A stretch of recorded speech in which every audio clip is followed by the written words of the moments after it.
ॐ नमो भगवते वासुदेवाय। ॐ नमो भगवते वासुदेवाय। ॐ नमो भगवते वासुदेवाय। ॐ नमो भगवते वासुदेवाय। प्रभु की सुंदर दिशा बसी रत्न सिंहासन। प्रभु की सुंदर दिशा पापी माने तोरी गले, पापी माने तोरी गले करी तब दर्शन। प्रभु की सुंदर दिशा बसी रत्न सिंहासन। प्रभु की सुंदर दिशा हरे राम राम राम हरे हरे, हरे कृष्ण कृष्ण कृष्ण हरे हरे। जगन्नाथ जगन्नाथ जगन्नाथ हरे हरे। बलभद्र सुभद्र सुदर्शन हरे हरे। शंख चक्र गदा पद्म दक्षिण आनंद मन। मस्तके पूर्णिमा चांद, मस्तके पूर्णिमा चांद दिसे केड़े शोभावन। प्रभु के सुंदर दिशा बसी रत्न सिंहासन। प्रभु की सुंदर दिशा कटी तटे पीताम्बर लागी थाए पाट डोर। बांको चाहाणी तुंबर, बांको चाहाणी तुंबर अंगे कर्पूर चंदन। प्रभु की सुंदर दिशा। बोल जगन्नाथ महाप्रभु की जय। श्री कृष्णचंद्र भगवान की जय। श्रीमद् भागवत महात्म्य महादेव एवं शुकदेवंकर विषय आमे आज उपस्थापन करिबा। महादेव श्मशान रे विराजमान करुथांती। से होछंती ज्ञानर देवता, तेणु श्मशान रे विराजमान ही करंती। श्मशान हेउछि कोन ना ज्ञान भूमि। श्मशान रे समभाव जागृत हुए, एणु आमे श्मशान को ज्ञान भूमि बोली कहिथाउ। जेउठारे समभाव जन्मे से स्थानर नाम ही श्मशान। समभावर अर्थ कोन ना असमभावर अभाव। समभाव हेउछि ईश्वरीय भाव बा ईश्वर भाव। मनुष्य समस्त सहित समभाव रखे, व्यवहार करे, तार मृत्यु भी सरल हो जाए। समस्त समभाव रखा अर्थात ईश्वर भाव आनी पारिले अबा रखिपारे जीव कौन हुए ना दीन हो जाए, अकिंचन हो जाए, जीवर दैन्य भाव आसी जाए।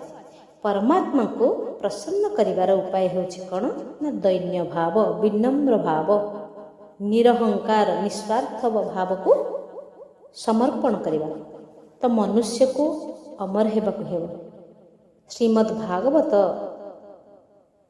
महापुराण कथा होछि अमर। अमर कथार जी होछंती आश्रित, जे भागवत को आश्रय करी बंची थाए सी ही अमर हो जाए। राजा परीक्षित एवं महात्मा शुकदेव जे कि थिले अमर। श्रीमद् भागवत कथा आमको अमर करे आ भक्ति रस मध्य प्रदान करे। भक्ति रे ही मीराबाई द्वारकाधीश ठारे, श्री चैतन्य महाप्रभु जगन्नाथ ठारे स्वदेह लीन हो जाइथिले। एमाने अमर हो जाइछन्ति। श्रीमद् भागवतर कथा शुणिले ध्यान आपे आपे चली आसे। जोग आउ तप बिना भगवान का सहित मिलन हेबार अन्य कौन उपाय जदि थाए ना, ତାହା ହେଉଛି ଶ୍ରୀମଦ୍ ଭାଗବତ ଶାସ୍ତ୍ର, ଯାହାକି ଅମୃତ ପ୍ରଦାନ କରେ। ସେଇ ଅମୃତ ହିଁ ଅମରତ୍ୱ ପ୍ରଦାନ କରେ। ଏଇ ଅମରତ୍ୱ ହିଁ ସଚ୍ଚିତ୍ ଆନନ୍ଦ। ଭାଗବତରେ ଭଗବାନ ଏତେ ସରଳ ଯେ ସେ ସମସ୍ତଙ୍କ ସହିତ କଥାବାର୍ତ୍ତା କରିବାକୁ ମଧ୍ୟ ବାହାରି ପଡ଼ନ୍ତି, କିନ୍ତୁ ସେ ଚାହାନ୍ତି ଜଣେ ଯଥାର୍ଥ ଜୀବ ଅର୍ଥାତ୍ ଅଧିକାରୀ ସହିତ କଥାବାର୍ତ୍ତା କରିବା ପାଇଁ। ଆମେ ଶ୍ରୀମଦ୍ ଭାଗବତର ଉଦ୍ଦେଶ୍ୟରେ ସାମାନ୍ୟ ମାତ୍ର ଆଗ୍ରହ ପ୍ରକାଶ କଲେ ସେହି ଆଗ୍ରହ ଆପେ ଆପେ ଶତଗୁଣିତ ହୋଇଯାଏ। ଶ୍ରୀମଦ୍ ଭାଗବତ ମନୁଷ୍ୟକୁ ନିଃସନ୍ଦେହ କରିଦିଏ। ଶ୍ରୀମଦ୍ ଭାଗବତ କଥାରେ ସମସ୍ତ ଜିନିଷ ଆସିଯାଇଥାଏ।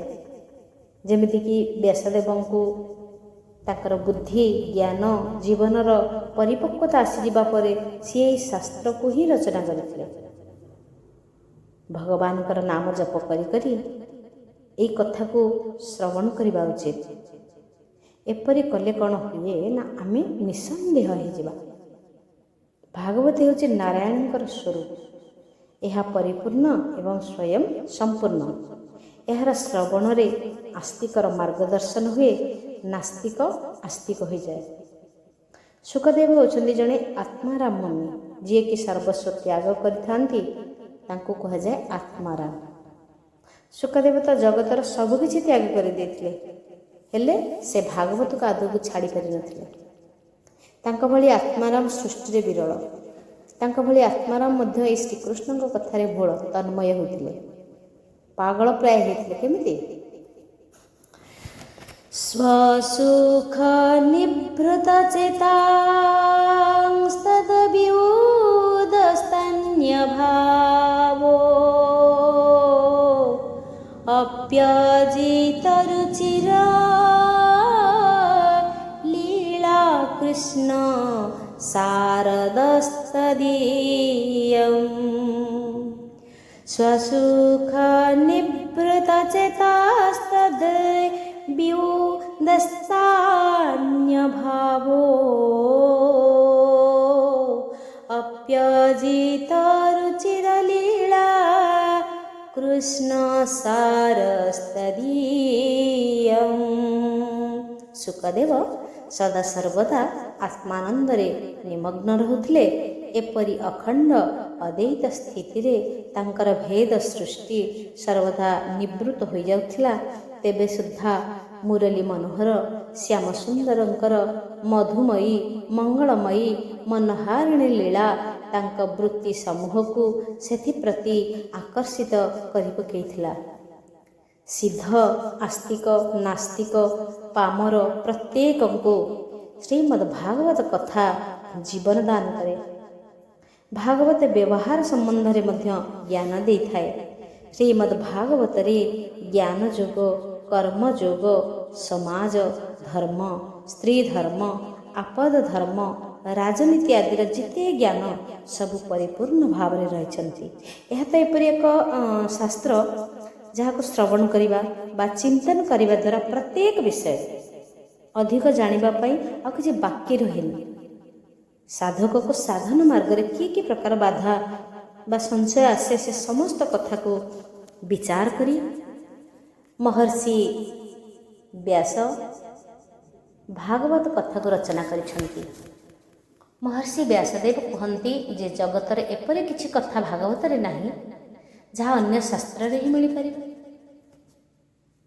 ଭାଗବତରେ ଯାହା ଥିବ ତାହା ହିଁ ଅନ୍ୟ ଶାସ୍ତ୍ରରେ ମିଳିପାରିବା ସମ୍ଭବ। ଯଦି ହାସ୍ତି ତଦନ୍ୟତ୍ରଂ ଜନ୍ମି ହାସ୍ତି ନ କୁତ୍ରଚିତ୍। ଶ୍ରୀମଦ୍ ଭାଗବତ ଶାସ୍ତ୍ର ହେଉଛନ୍ତି ପରିପୂର୍ଣ୍ଣ ନାରାୟଣଙ୍କର ସ୍ୱରୂପ। ଏହା ଅତି ଦିବ୍ୟ।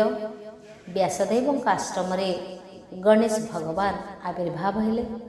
ବ୍ୟାସଦେବ କହିଲେ ଭାଗବତ ଶାସ୍ତ୍ର ରଚନା କରିବା ପାଇଁ ମୁଁ ଇଚ୍ଛା କରୁଛି, କିନ୍ତୁ ଏହାକୁ ଲେଖିବ କିଏ?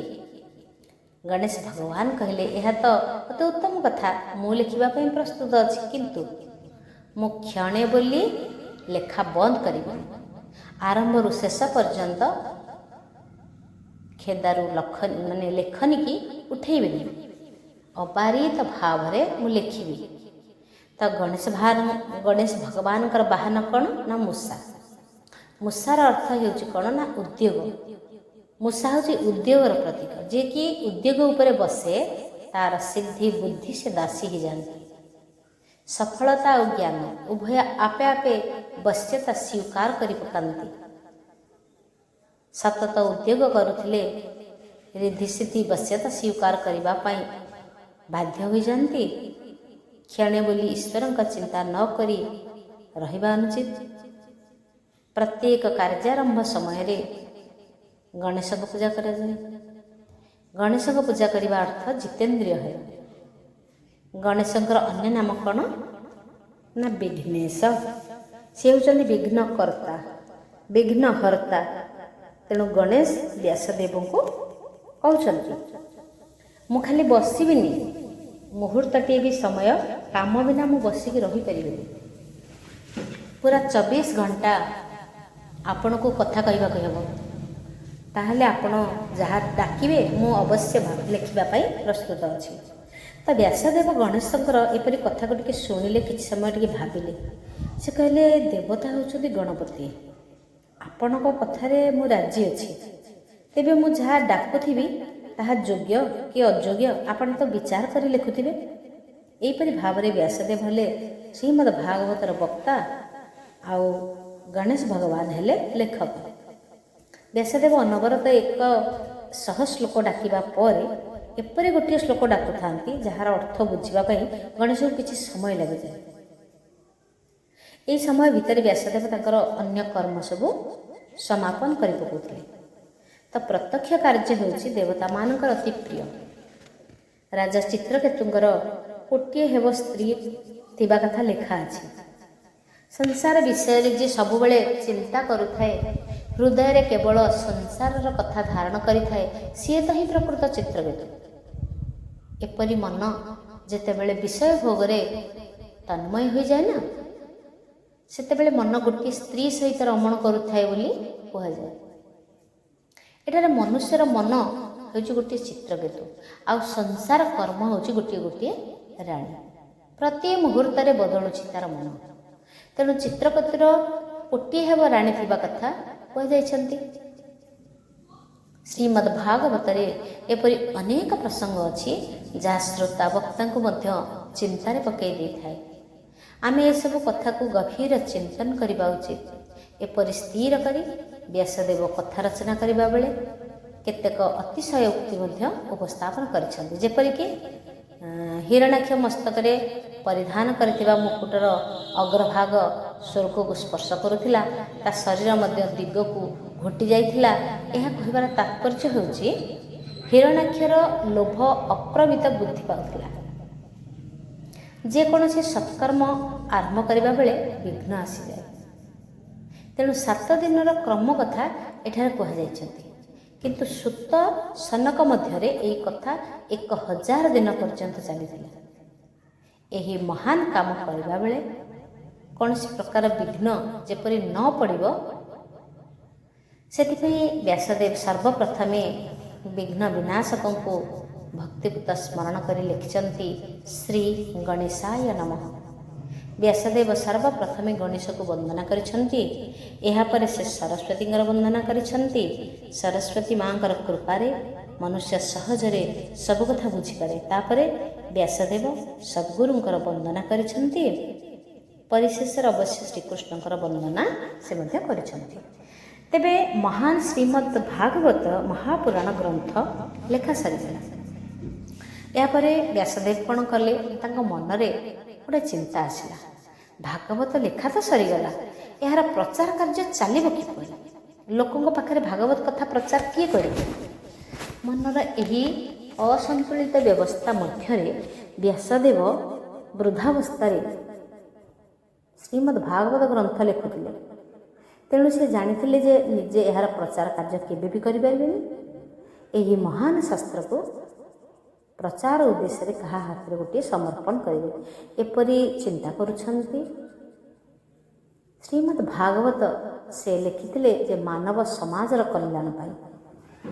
ଲେଖିସାରିଲେ, ଲେଖନୀ ଥୋଇଦେଲେ, ଆଉ ଭାବିବାରେ ଲାଗିଲେ ଆଜି ସୁଦ୍ଧା ମୁଁ ତ ବହୁତ ଲେଖିଲି, ବହୁତ କିଛି କହିଲି, ଏଥର ଈଶ୍ୱରଙ୍କ ସହିତ ନିଜର ସମ୍ବନ୍ଧ ସ୍ଥାପନ କରିଦେବା ଉଚିତ। ମୋ ଜୀବ ଯାହା ଏତେ କାଳ ପର୍ଯ୍ୟନ୍ତ ପ୍ରଭୁଙ୍କ ଠାରୁ ଅଲଗା ରହି ଆସିଛି, ତାହା ସୁବିଧାରେ ଶ୍ରୀକୃଷ୍ଣଙ୍କ ସାନ୍ନିଧ୍ୟ ଲାଭ କରୁ କରୁ ଏପରି ଆଶା କରି ତ ମୁଁ ଭାଗବତ ଶାସ୍ତ୍ର ଲେଖିଛି। ତେଣୁ ଏଥର ମୋତେ ଶ୍ରୀକୃଷ୍ଣ ପ୍ରାପ୍ତି ହେଉ। ଶ୍ରୀମଦ୍ ଭାଗବତ ହେଉଛି ପ୍ରେମମୟ ଶାସ୍ତ୍ର। ଏପରି ଏକ ପ୍ରେମ ଶାସ୍ତ୍ରର ପ୍ରଚାର ସେ ହିଁ କରିପାରେ ଯିଏ ଅତ୍ୟନ୍ତ ବିରକ୍ତ ହୋଇଥିବ। ଶ୍ରୀକୃଷ୍ଣଙ୍କୁ ଛାଡ଼ି ଅନ୍ୟଙ୍କ ସହିତ ପ୍ରେମ ସମ୍ପର୍କ ରଖିଥିବା ଲୋକ ତ ଏହାର ଅଧିକାରୀ ହୋଇ ନପାରନ୍ତି। ଏପରିକି କୃଷ୍ଣ ପ୍ରେମୀ କିଏ ଅଛି ଯିଏ ଭାଗବତ ଶାସ୍ତ୍ରର ପ୍ରଚାର ଦାୟିତ୍ୱ ତୁଲେଇ ପାରିବ? ତ ସଂସାରରେ ଲୋକେ ସୁଖ ଭୋଗ କରନ୍ତି। ପ୍ରଚୁର ସୁଖ ଭୋଗ କରିବା ପରେ ଅନେକଙ୍କ ମନରେ ବୈରାଗ୍ୟ ଆସେ। କିନ୍ତୁ ଜନ୍ମରୁ ଯିଏ ବୈରାଗ୍ୟ ସ୍ୱୀକାର କରିଥିବ ନା, ସେପରି କିଏ ଅଛି କି? କେଉଁ ସୁଯୋଗ୍ୟ ପୁତ୍ରକୁ ଏହି ମହାନ ଗ୍ରନ୍ଥ ମୁଁ ସମର୍ପି ପାରିବି ଯିଏକି ଲୋକ କଲ୍ୟାଣ ହିଁ କରିପାରିବ? ଏପରି ମନେ ମନେ ଚିନ୍ତା କରୁଛନ୍ତି।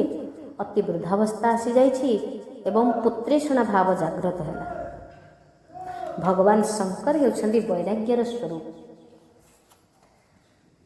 ଭଗବାନ ଶିବ ମୋ ପ୍ରତି କୃପା କରି ମୋର ପୁତ୍ର ରୂପରେ ଆସିଲେ ମୋ କାର୍ଯ୍ୟ ସଫଳ ହୋଇଯାନ୍ତା, ଏପରି ବ୍ୟାସଦେବ ଚିନ୍ତା କରିବାରେ ଲାଗିଛନ୍ତି। ରୁଦ୍ରଙ୍କର ଜନ୍ମ କଥା ତ ଆମେ ଜାଣିଛେ, ହେଲେ ମହାରୁଦ୍ରଙ୍କର ଜନ୍ମ ନାହିଁ। ଭଗବାନ ଶିବ ହେଉଛନ୍ତି ପରମ ବ୍ରହ୍ମ। ତାଙ୍କର ଜନ୍ମ ନାହିଁ, ତାଙ୍କର ଆଦି ନାହିଁ କି ଅନ୍ତ ନାହିଁ। ସେ ମୃତ୍ୟୁକୁ ଜୟ କରି ହେଇଛନ୍ତି ମୃତ୍ୟୁଞ୍ଜୟ। ସେ କାଳର କାଳ ମହାକାଳ, ଈଶ୍ୱର ଶ୍ରେଷ୍ଠ ମହେଶ୍ୱର, ଦେବଶ୍ରେଷ୍ଠ ମହାଦେବ। କିନ୍ତୁ ଭଗବାନ ଶିବ ଜନ୍ମ ହେଲେ ଭାଗବତର ପ୍ରଚାର ହେବ। ଏହି ଭାଗବତ ଶାସ୍ତ୍ରର ପ୍ରଚାର ତ କେବଳ ଶିବଜୀ ହିଁ କରିପାରିବେ ନା, କାରଣ ତାଙ୍କଠାରେ ହିଁ ସମ୍ପୂର୍ଣ୍ଣ ବୈରାଗ୍ୟ ଅଛି। ଜନ୍ମରୁ ଯାହାଠାରେ ବୈରାଗ୍ୟ ଥିବ ସେ ହିଁ ଭାଗବତ ପ୍ରଚାର କରିପାରିବ। ଶୁକଦେବଙ୍କଠାରେ ସମ୍ପୂର୍ଣ୍ଣ ବୈରାଗ୍ୟ ଥିଲା। ବ୍ୟାସଦେବ ଶଙ୍କର ଭଗବାନଙ୍କୁ ଧ୍ୟାନ କରିବାରେ ଲାଗିଲେ। ଶିବଜୀ ପ୍ରସନ୍ନ ହେଲେ। ବ୍ୟାସଦେବ ଶିବଜୀଙ୍କୁ କହିଲେ, ସମାଧିରେ ଆପଣ ମୋର ପୁତ୍ର ରୂପରେ ମୋ ଗୃହକୁ ଆସିବା ହୁଅନ୍ତୁ। ମହାପ୍ରଭୁ ଶଙ୍କରଙ୍କୁ ଏହି ଜଗତକୁ ଆସିବା ପାଇଁ ତ ଆଦୌ ଭଲ ଲାଗେନି। ସଂସାରକୁ ଆସିଲା କ୍ଷଣି ତ ମାୟା ସାଙ୍ଗେ ସାଙ୍ଗେ ମାଡ଼ି ବସିବ, ଘୋଟିଯିବ। କୋଇଲା ଖଣ୍ଡିକୁ ଗଲେ ହାତ ଗୋଡ଼ରେ କଳା ମାଡ଼ିଯିବ ତ ମାଡ଼ିଯିବ, ନିଶ୍ଚିନ୍ତ ଭାବରେ କଳା ହେବାକୁ ହିଁ ପଡ଼ିବ। ବ୍ୟାସଦେବ କହିଲେ, ପ୍ରଭୁ ଆପଣଙ୍କୁ ସଂସାରକୁ ଟିକେ ଆସିବାକୁ ଦରକାର ନାହିଁ, ହେଲେ ଅନନ୍ତ ଜୀବଙ୍କର କଲ୍ୟାଣ ପାଇଁ ଆପଣ ତ କୃପା କରିପାରିବେ। ଆପଣ ତ କୃପା କରିକି ନିଶ୍ଚିନ୍ତ ଭାବରେ ଆସିପାରିବେ। ଆପଣଙ୍କୁ ପୁଣି ମାୟା ପ୍ରକାଶିତ କରିବ? ଏହା ତ ଅସମ୍ଭବ କଥା। ଯିଏ ମାୟାଧୀଶ ସେ କିପରି ମାୟାରେ ଯୁକ୍ତ ହୋଇପାରିବେ? ଆପଣ ଇଚ୍ଛା କଲେ ସମାଜର ମଙ୍ଗଳ ହେବ, ଭାଗବତ କଥାର ପ୍ରଚାର ପ୍ରସାର ହୋଇପାରିବ। ଶିବ କ'ଣ ଭାବିଲେ? ବ୍ୟାସଦେବଙ୍କର ପ୍ରାର୍ଥନା ଶୁଣିଲେ। ଭଗବାନ ଶିବ ମନେ ମନେ ଭାବିଲେ ଯେ ସମାଧିସ୍ଥ ଥିବାବେଳେ ମୁଁ ପ୍ରକୃତରେ ଆନନ୍ଦ ସତରେ ତ ଉପଭୋଗ କରିପାରୁଛି। ଜଗତର କଲ୍ୟାଣ ପାଇଁ ଯଦି ମୁଁ ସେପରି ଆନନ୍ଦ ପ୍ରଦାନ ନ କରିବି, ତେବେ ମୋତେ ଜଗତ ତ ସ୍ୱାର୍ଥୀ ବୋଲି କହିବ। ସମାଧିରେ ଯେଉଁ ଆନନ୍ଦ ପାଇଛି ତାହା ଜଗତକୁ ଅବଶ୍ୟ ମୁଁ ପ୍ରଦାନ କରିବି ବା ପ୍ରଦାନ କରିବା ଉଚିତ। ଏପରି କଥାକୁ ଚିନ୍ତନ କଲେ। ତାପରେ ଅବତାର ରୂପ ଗ୍ରହଣ କରିବା ପାଇଁ ଭଗବାନ ଶିବ ସମ୍ପୂର୍ଣ୍ଣ ପ୍ରସ୍ତୁତ ହେଲେ। ଶୁକଦେବ ହେଉଛନ୍ତି କିଏ? ନା ଭଗବାନ ଶଙ୍କରଙ୍କର ଅବତାର। ତେଣୁ ଜନ୍ମରୁ ସେ ଥିଲେ ସମ୍ପୂର୍ଣ୍ଣ ନିର୍ବିକାର। ଯିଏ ଜନ୍ମ କାଳରୁ ବିରକ୍ତ ହୋଇଥାଏ ସେ ହିଁ 100ରୁ 100 ଭାଗ ବୈରାଗ୍ୟ ବୋଲି କୁହାଯାଏ। ଜ୍ଞାନୀ ପୁରୁଷ ମାୟାର ସଙ୍ଗ ରଖନ୍ତି ନାହିଁ। ଜ୍ଞାନୀ ପୁରୁଷ ସବୁବେଳେ ମାୟାଠାରୁ ଦୂରରେ ରହିବା ପାଇଁ ଯତ୍ନବାନ ଥାନ୍ତି। ତେଣୁ ବୈଷ୍ଣବ ଭକ୍ତ ମାୟାରେ ବି ଈଶ୍ୱରକୁ ଅନୁଭବ କରନ୍ତି। ଅନ୍ୟ ପୁରାଣରେ ମଧ୍ୟ ଶୁକଦେବଙ୍କର ଜନ୍ମଚରିତ ଅଛି। ଶୁକଦେବ 16,000 ବର୍ଷ ଶୁକଦେବ 16 ବର୍ଷ ପର୍ଯ୍ୟନ୍ତ ମାଙ୍କ ଗର୍ଭରେ ରହିଲେ। ସେ ମାତୃ ଗର୍ଭରେ 16 ବର୍ଷ ପର୍ଯ୍ୟନ୍ତ ପରମାତ୍ମାକୁ କେବଳ ଚିନ୍ତନ କରୁଥିଲେ, ଧ୍ୟାନ କରୁଥିଲେ, ସ୍ମରଣ କରୁଥିଲେ, ମନନ କରୁଥିଲେ। ବ୍ୟାସଦେବ ତାଙ୍କୁ ପଚାରିଲେ, ଆରେ ତୁ ବାହାରକୁ ଆସୁନୁ କାହିଁକି? ଶୁକଦେବ ଧୀର ସ୍ୱରରେ ଉତ୍ତରରେ କହୁଛନ୍ତି, ସଂସାର ଭୟରେ ମୁଁ ବାହାରକୁ ଆସିପାରୁନି। ମୋତେ ମାୟାକୁ ତ ଭାରି ଡର ଲାଗୁଛି। ବ୍ୟାସଦେବ ତ ଶୁକଙ୍କ କଥା ଶୁଣିଲେ, ଦ୍ୱାରକାନାଥ ମଧ୍ୟ ଏହା ଶୁଣିଲେ। ସେ ଶୁକଦେବଙ୍କୁ ଆଶ୍ୱାସନା ଦେଇ କହିଲେ, ମୋ ମାୟା ତୁମକୁ ଘାରିବ ନାହିଁ, ଆସ ବାହାରକୁ ଆସ। ଦ୍ୱାରିକାଧୀଶଙ୍କ ଠାରୁ ଆଶ୍ୱାସନା ପାଇଲେ। ଶୁକଦେବ ମାତାଙ୍କ ଗର୍ଭରୁ ବାହାରକୁ ଆସିଗଲେ।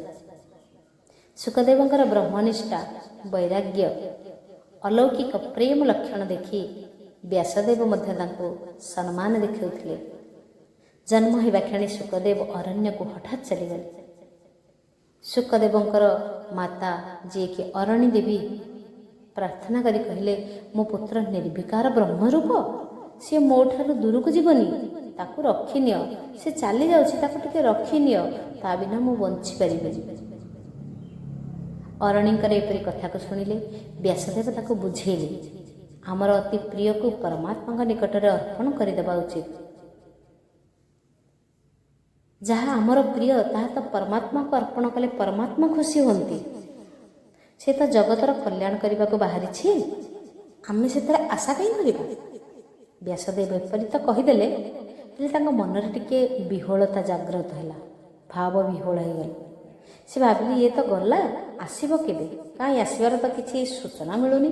ତେବେ ମୁଁ ଭଗବାନଙ୍କୁ ପ୍ରାର୍ଥନା କଲି, ଭଗବାନ ନିଜେ ଆସିଲେ, ହେଲେ ମୋ ଭାଗବତ କଥାକୁ ପ୍ରଚାର କରିବ କିଏ? ସ୍ତ୍ରୀ ଅରଣୀ ଦେବୀଙ୍କୁ ସିନା ବୁଝେଇ ଦେଲେ, ହେଲେ ତାଙ୍କ ମନ ରହିଗଲା ଅବୁଝା। ବ୍ୟାସଦେବ ଥିଲେ ଜଣେ ମହାନ ଜ୍ଞାନୀ, ତେବେ ବି ସେ ମୁହଁରେ ପଡ଼ିଗଲେ। ପୁତ୍ର ସ୍ନେହରେ ତାଙ୍କ ମନ ବିହ୍ୱଳ ପ୍ରକାଶ ପାଇଲା। ସେ ପଛେ ପଛେ ଗୋଡ଼େଇଲେ। ଶୁକଦେବ ଡାକ ପକାଇଲେ, ହେ ପୁତ୍ର ରହିଯା ରହିଯା, ଫେରିଆସ, ମୋତେ ଆଉ ଛାଡ଼ିକି ଯାଅନା, ବିବାହ କରିବା ପାଇଁ ମୁଁ ତୁମକୁ କଦାପି କହିବି। ଶ୍ରୀକୃଷ୍ଣଙ୍କୁ ଧ୍ୟାନ କରି ଶୁକଦେବ ଚାଲିଗଲେ ଆଗେ ଆଗେ। ସେ ଶ୍ରୀକୃଷ୍ଣଙ୍କୁ ମନ ମଧ୍ୟରେ ଧାରଣ କରିଥିଲେ। ଦ୍ୱାରକାଧୀଶ କଥା ଦେଲେ, ମୋ ମାୟା ତୁମକୁ ଲାଗିବନି। ଆଉ ତାଙ୍କର କ'ଣ ଦରକାର? ତାଙ୍କ ମନରେ ଆଉ ଅନ୍ୟ କଥା କିଛି ପଶିପାରିଲା ନାହିଁ।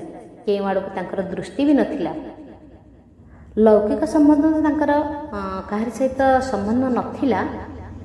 ଲୌକିକ ସମ୍ବନ୍ଧ ବିସ୍ମରଣ ହୋଇଗଲେ କ'ଣ ହୁଏ ନା, ବ୍ରହ୍ମ ସମ୍ବନ୍ଧ ପ୍ରତିଷ୍ଠିତ ହୁଏ।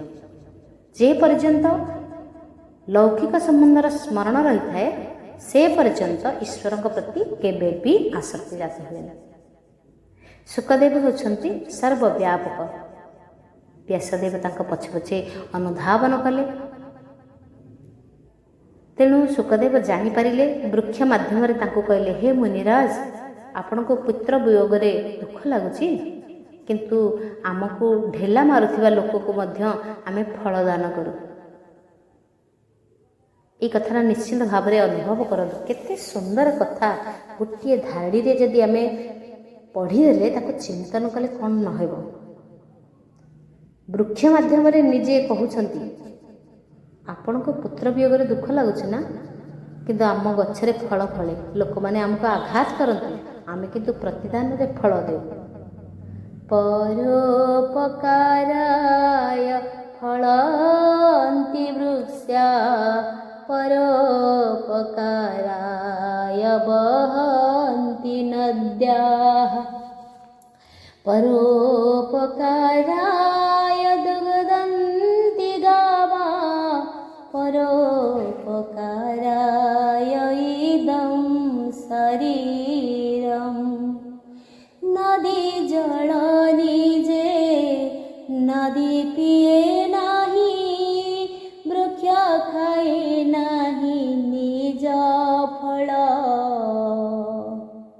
ଗୋମାତା ଅମୃତ ଦାନ କରିଦିଏ, ପର ଉପକାର ପାଇଁ ଏ ଜନ୍ମ,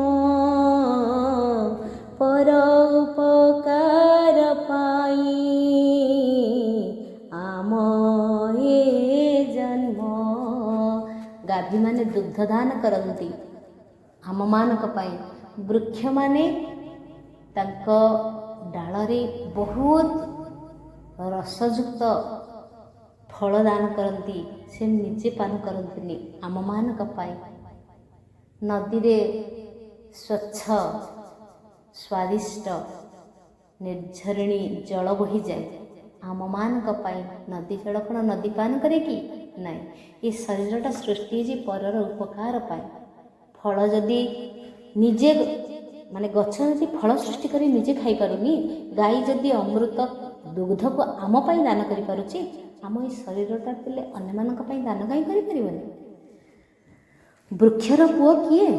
ବୃକ୍ଷର ପୁଅ ହେଉଛି ତାର ଫଳ। ଢେଲା ମାଇଲେ ସୁଦ୍ଧା ଯିଏ ମାରିଲା ବାଲାକୁ ଫଳ ଦିଏ ସିଏ ତ ପ୍ରକୃତରେ ବୈଷ୍ଣବ ନା। ଆପଣ ପୁତ୍ର ବିୟୋଗରେ ଶୋକ ସନ୍ତାପ କରୁଛନ୍ତି କାହିଁକି? ଆପଣଙ୍କ ପୁଅ ତ ଜଗତର କଲ୍ୟାଣ କରିବା ପାଇଁ ଚାଲିଛି। ବୃକ୍ଷର ଏପରି କଥାକୁ ଶୁଣି ବ୍ୟାସଦେବଙ୍କର ମନ ଜମା ବି ଶାନ୍ତ ହେଲାନି। ବ୍ୟାସଦେବଙ୍କ ମନରେ ବ୍ୟଗ୍ରତା ବେଳକୁ ବେଳ ଅଧିକ ବଢ଼ିଗଲା। ଶୁକଦେବ କହିଲେ, ଏହା ତ ଜୀବର ଅନେକ ଥର ପୁଅ ହେଇଛି, ଆଉ ବହୁତ ଥର ପିତା ବି ହେଇଛି। ପିତା କିଏ? ପୁତ୍ର କିଏ? କିଏ କାହାର ପିତା, କିଏ କାହାର ପୁତ୍ର? ବାସନାରେ ଆବଦ୍ଧ ହୋଇଥିବା ଜୀବ ବହୁତ ଥର ପିତା, ପୁତ୍ର, ସ୍ତ୍ରୀ ହେଇଛି। ପୂର୍ବଜନ୍ମର ଶତ୍ରୁ ମଧ୍ୟ ଘରକୁ ପୁଅ ରୂପରେ ଆସିଯାଏ। ଜଣଙ୍କର ବାସନା ହେତୁ ତା ଘରକୁ ନିଜର ଦଦେଇ ମଧ୍ୟ ପୁଅ ହୋଇକି ଆସିଥାନ୍ତି। ବାସନା ହେଉଛି ଗୋଟେ ପୁନର୍ଜନ୍ମର ଗୋଟେ ହେତୁ, ଗୋଟେ କାରଣ।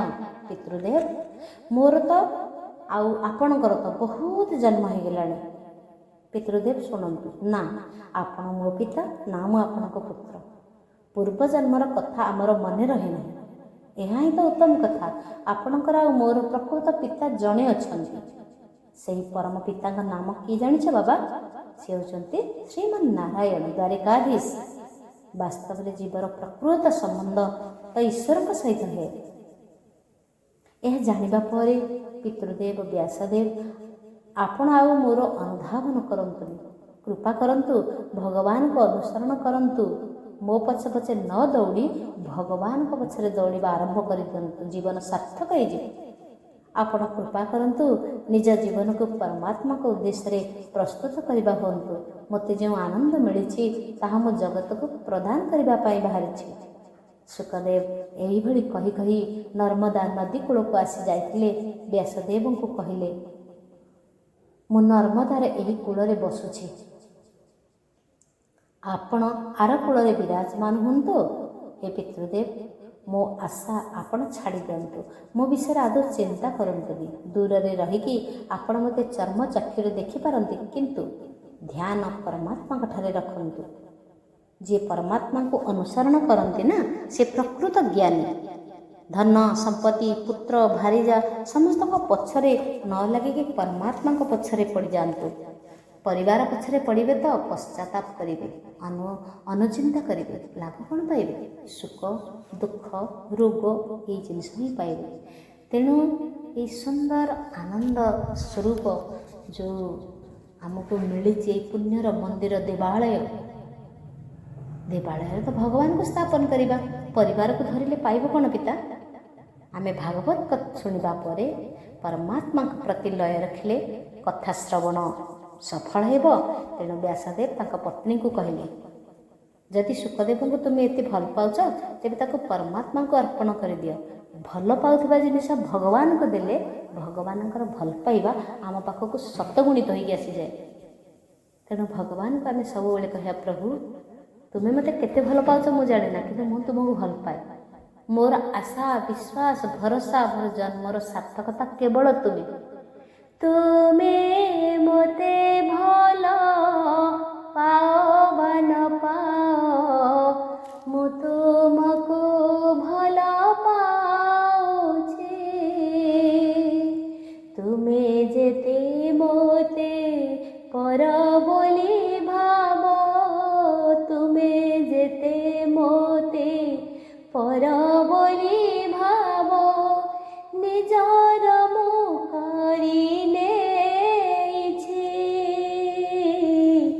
ତୁମେ ମୋତେ ଭଲ ପାଅ ବା ନ ପାଅ, ମୁଁ ତୁମକୁ ଭଲ ପାଉଛି। ଆହେ ହୃଦୟନାଥ, ଭାବୁଛ କି ପର, ମୁଁ ନୁହେଁ ଅନ୍ୟର, ମୁଁ ଏକା ତୁମର। ତୁମ ସାଥୀ ଭାବ ଜନ୍ମ ଜନ୍ମର, ତୁମ ପାଇଁ ବଞ୍ଚି ରହିଛି। ତୁମକୁ ନିଜର ମୁଁ କରିଛି। ତୁମେ ମୋତେ ଭଲ ପାଅ ବା ନ ପାଅ, ମୁଁ ତୁମ